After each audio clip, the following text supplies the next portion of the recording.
a Pedro Benítez allí, pero no lo veo. Pedro, si estás allí, si me escuchas, activa la pantalla, activa tu cámara para que podamos comenzar la entrevista. Ahí está Pedro Benítez. Pedro, ¿cómo estás? Buenas tardes. Nuevamente estar contigo. ¿Cómo estás? Bueno, muy bien, Pedro. Bueno, te felicito por el programa que has hecho para Efecto Cocuyo con Vladimir Villegas. Muy, muy interesante el debate.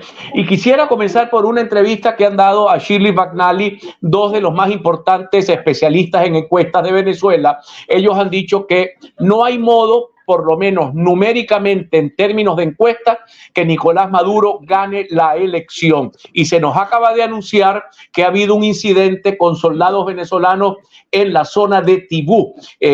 Quisiera que me digas cómo ves esto y si esto podría llegar realmente hasta un final en paz. Bueno, Juan Carlos, aquí estamos viendo la reedición, la versión elección nacional de la primaria. Recuerdo que tú y yo el año pasado conversamos varias veces y a medida que se acercaba la fecha que había fijado la Comisión Nacional de Primaria, que había designado la plataforma unitaria, bueno, estaba estaba de manera permanente presente la duda, disculpen, de si se realizaría o no la primaria. Acuérdate que estaba pendiente una decisión del TCJ para suspenderla, para impedir que participaran los inhabilitados, para obligar que lo hiciera con el Consejo Nacional Electoral. Bueno, estamos viendo básicamente lo mismo y esto lo vamos a ver hasta el día de la elección. Esta arbitrariedad y esta gran duda sobre si finalmente la elección presidencial se va a realizar como está pautado el 28 de julio y si la candidatura de Edmundo González en la tarjeta de la MUD se va a mantener hasta el final.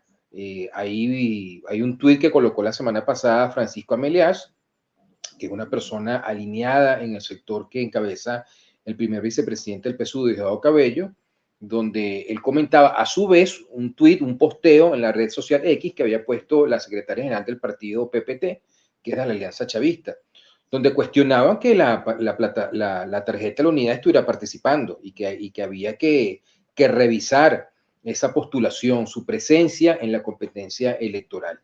Y sabemos ya, Juan Carlos, que hay una solicitud que se ha hecho ante el Tribunal Supremo de Justicia precisamente para anular, para efectos prácticos, a la tarjeta de la Unidad Democrática, la MUD, o cambiarle su directiva. De modo que, bueno, esta amenaza va a continuar de manera permanente y es la principal que hay sobre la candidatura y sobre los resultados electorales.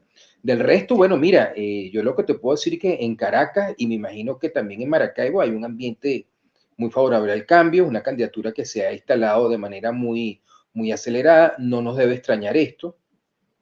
Tú recordarás que en el año 19, ya han pasado 5 años, Juan Guaidó era un total desconocido para la gran mayoría de la población y el solo hecho de que la Asamblea Nacional en 2015 lo haya designado como presidente, bueno, hizo que en cuestión de horas se hiciera un personaje conocido y empezara a tener una aceptación popular increíble, más del 60, casi 70% en algún momento. Bueno, estamos viendo que se está repitiendo exactamente el mismo fenómeno, porque como ya sabemos, en el fondo, el trasfondo de todo esto, hay el enorme deseo de cambio que tiene la sociedad venezolana.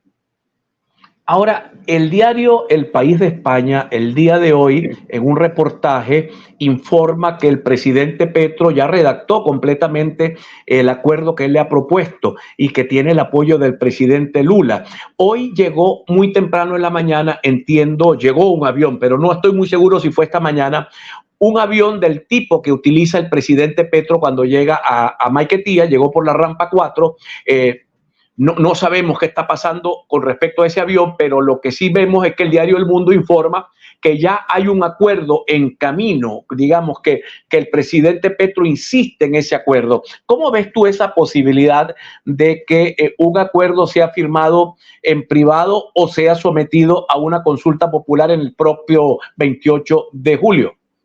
No veo muy probable que de aquí al 28 el gobierno de Maduro admita que está en ese tipo de tratativas, en ese tipo de conversaciones, porque eso sería admitir que ya perdió la elección y evidentemente eso ellos no lo van a hacer.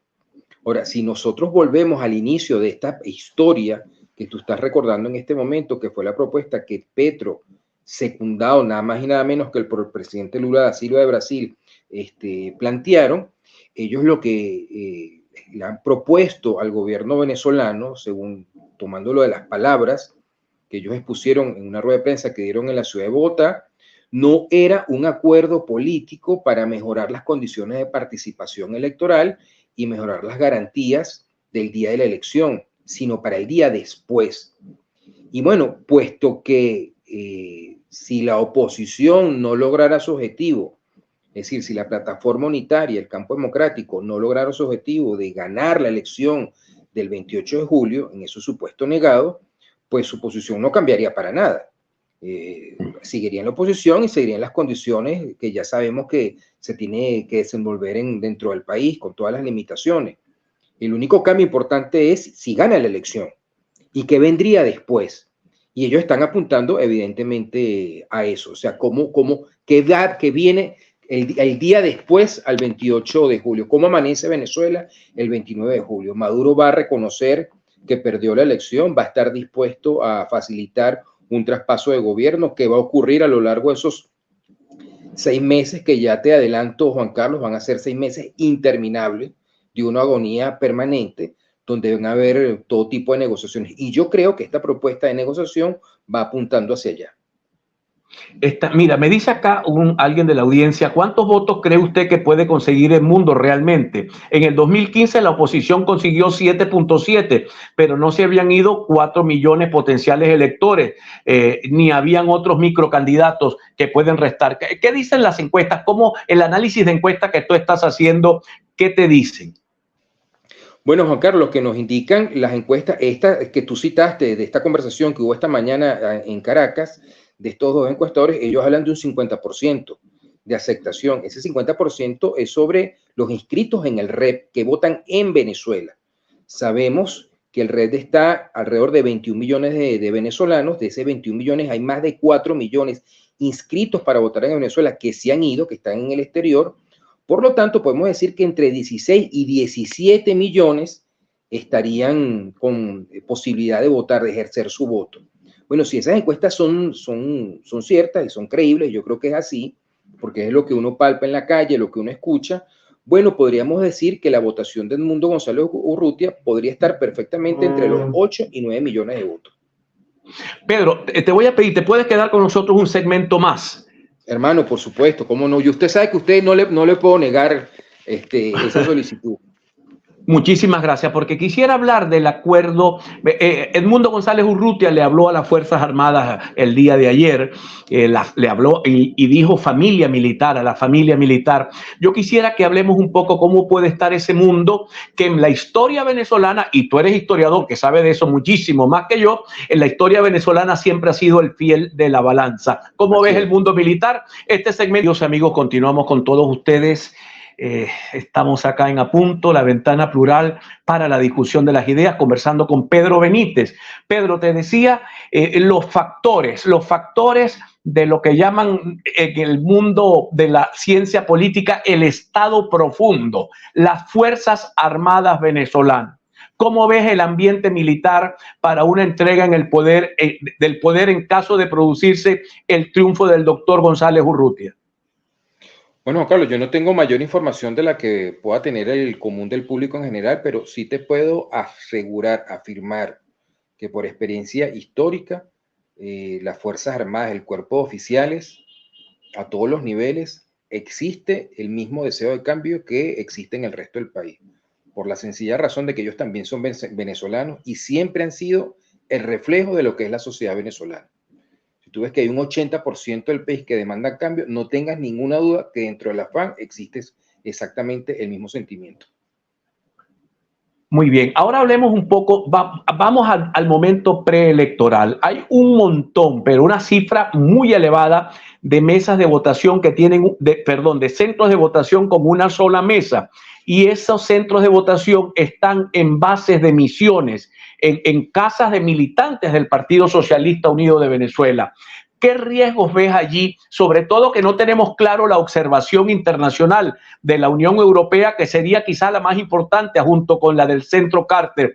¿Cómo hacer para evitar que por allí se vayan los votos, la voluntad popular se pierda al no poder supervisar con suficientes testigos esta elección en esos centros de votación en específico? Bueno, no son los centros de Misión Vivienda, pero también hay mesas en zonas muy recónditas, de muy difícil acceso, de precariedad de servicios públicos y donde hay mucha pobreza e inseguridad. Como ocurre, por ejemplo, en el este de Caracas, en la zona de Petare, en los Valles del Tuy, aquí en el estado Miranda, como me imagino que debe ser en el oeste de Maracaibo, ¿no? Me corregirás tú sobre este comentario. Ahora, lo que a mí yo veo, lo que a mí me empieza a llegar, Juan Carlos, es que se está haciendo un trabajo muy serio, que estas disputas que nosotros hemos visto entre la alta dirigencia política nacional, no la estamos viendo entre los dirigentes, digamos, municipales, parroquiales e incluso regionales, que se ha ido cocinando un fuerte espíritu unitario en función de construir la estructura política que pueda cubrir y defender el voto el día de la elección. Y como las maquinarias están conformadas por seres humanos, yo me atrevo a pronosticar, Juan Carlos, que si tú analizas estado por estado, al PSUV le va a ser difícil cubrir todas esas mesas.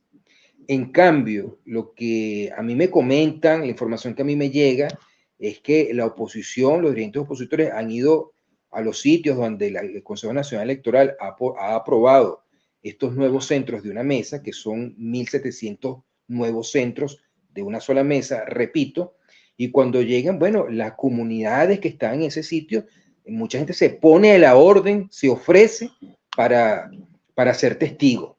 Es decir, esta es la dinámica de estos procesos.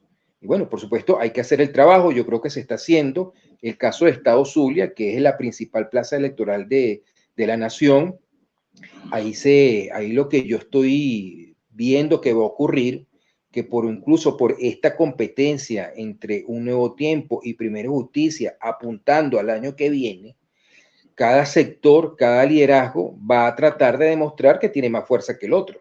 Y eso está creando ahí va a crear ahí una dinámica positiva en función de lo que quiere la oposición. Lo mismo lo estamos viendo aquí en el estado Miranda, que es la segunda plaza electoral de Venezuela. Muchos alcaldes, bueno, tú también lo conoces y lo hemos conversado, un buen grupo de alcaldes que hasta hace muy poco tiempo estaban identificados con Fuerza Vecinal, bueno, han salido de esa organización política y se han sumado a la campaña de Edmundo González Urrutia, y eso es importante porque esos alcaldes no aportarán muchos votos, pero sí pueden aportar estructuras políticas, apoyo logístico para el día de la elección. Y el distrito Pedro, capital, Caracas, ajá, propiamente dicho, que a mí me preocupa mucho, pero bueno, yo también empiezo a recibir esa información de que se está haciendo trabajo, que se está haciendo el esfuerzo y que les sorprende eso que te comentaba, que llegan los activistas a estos nuevos centros de votación y la propia gente de las comunidades, de las calles, de las barriadas, se ofrece para cubrir y defender las mesas. De modo que sí, yo veo que esto va bien encaminado. si yo pudiera comentarte que estaba viendo ahora que en el estado Apure han votado a 2 jefes de VC porque sus esposas acompañaron a María Corina, a ellos les negaron a la familia, les negaron la bolsa del CLAP y las señoras insistieron que ellas van a seguir con María Corina aunque sus maridos estén en la VC. O sea que el marido se queda por la bolsa de comida, pero la esposa va por el futuro de su familia. Vamos al postelectoral. En caso de ganar González Urrutia, o hay un acuerdo y alguien me pregunta acá y me pide que te haga la pregunta, o se puede convocar a una Asamblea Nacional Constituyente. A mí me parece que ese sería un escenario muy complejo porque tendríamos al PSV prácticamente alzado con los otros 3 poderes públicos. ¿Cómo ves este asunto? Bueno, va a venir una transición muy complicada, muy difícil. Yo ayer comentaba, Juan Carlos, y voy a ver si escribo en los próximos días algo sobre eso. Lo que yo veo que vamos a pasar del escenario Barinas, que estamos en este momento. Recuerda que se ha hablado mucho del escenario Nicaragua, pero a medida que se van acercando los días de la elección, a mí me parece que vamos hacia el escenario Guatemala. El año pasado en ese país hubo unas elecciones, hubo un fenómeno electoral en la candidatura del doctor Arévalo, hijo de un expresidente de los años 40, también un diplomático, por cierto, una larga carrera en el servicio exterior de su país. Bueno, José Arévalo se convirtió en un fenómeno, terminó ganando la elección, pero de cara a la segunda vuelta, cuando todas las encuestas lo dan como favorito con el 60%, bueno, la Fiscalía e instituciones públicas de Guatemala trataron de anular su postulación y anular el partido político que lo estaba apoyando. Bueno, finalmente, en medio casi de una crisis, una gran presión internacional, principalmente Estados Unidos, la elección se da y luego vino una transición muy complicada. Y porque el Congreso quedó en manos de la oposición a Arévalo, de sus adversarios. Bueno, ese Congreso, el día que tenían que juramentar a Arévalo, no se quiso instalar para evitar que él tomara posesión del cargo, con presencia de delegaciones internacionales. Bueno, finalmente lo logró hacer en la madrugada. Temo que yo estoy viendo un escenario similar, un escenario muy complicado. Y yo quiero aprovechar esta pregunta que tú me haces para advertir lo siguiente. No volvamos a cometer el error, lo digo, me incluyo, para que nos expliquemos en campo democrático, de pensar que el chavismo va a ser barrido y que al día siguiente de la elección va a desaparecer, que los dirigentes chavistas se van a montar en unos aviones y se van a ir para Cuba. Eso no va a pasar. Ellos no se van a entregar. Ese nuevo presidente va a tener que lidiar por lo menos durante un año con una asamblea de mayoría chavista y con 18 gobernaciones de estado y más de 200 alcaldías en manos de militantes del PSUV. Con eso es que se va a tener que lidiar y va a necesitar mucho apoyo y mucho respaldo. Por lo tanto, tiene que haber mucha sabiduría, mucha humildad para administrar la victoria y mucha prudencia.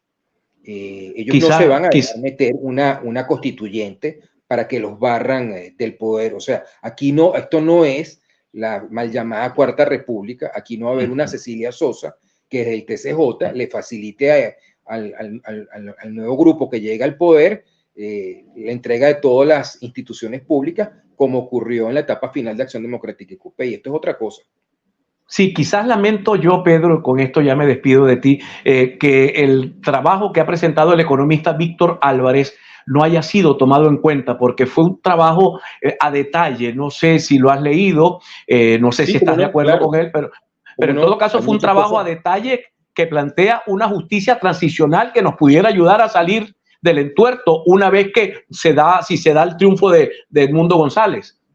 Bueno, lo que pasa es que esto es un día a la vez, pasito a pasito. Yo recuerdo que tú y yo conversamos, bueno, pero entonces, ¿cuándo la oposición va a elegir un candidato? Porque a María Corina no la van a dejar ser candidata, entonces, ¿cómo se ve? Y yo te decía, bueno, Juan Carlos, eso va a llegar en su momento. Y bueno, llegó su momento, vino la candidatura de Corina Lloris, no dejaron inscribir a Corina Lloris, finalmente se pudo inscribir al embajador Edmundo González Urrutia, pasaron 15 días, un mes, donde no sabemos si le va a ser el candidato definitivo o no. Bueno, finalmente hubo un acuerdo, pasamos ya por todo eso. Ahorita la oposición está enfocada en ganar la elección del 28 de julio, en que la gente vaya a votar, que esos votos se respeten y con acta en mano demostrar que se ganó. Y a partir del 29 vendrá este proceso al que ya estamos hablando y estas propuestas del profesor Víctor Álvarez y otras que se están cocinando, que se están conversando, bueno, les va a llegar su momento. Yo ayer recordaba que Teodoro Pekov decía que en política lo importante no es tener la razón, sino que te la den. Hay muy buenas ideas, pero para que las ideas tengan efectividad necesitan que se den precisamente en su momento. Y eso va a llegar también. Pedro, un abrazo para ti, te felicito. La gente dice que tenemos un invitado de lujo y yo estoy absolutamente de acuerdo. Muchísimas gracias, Pedro Benítez, por habernos acompañado. Un gran abrazo. Dale. Un abrazo.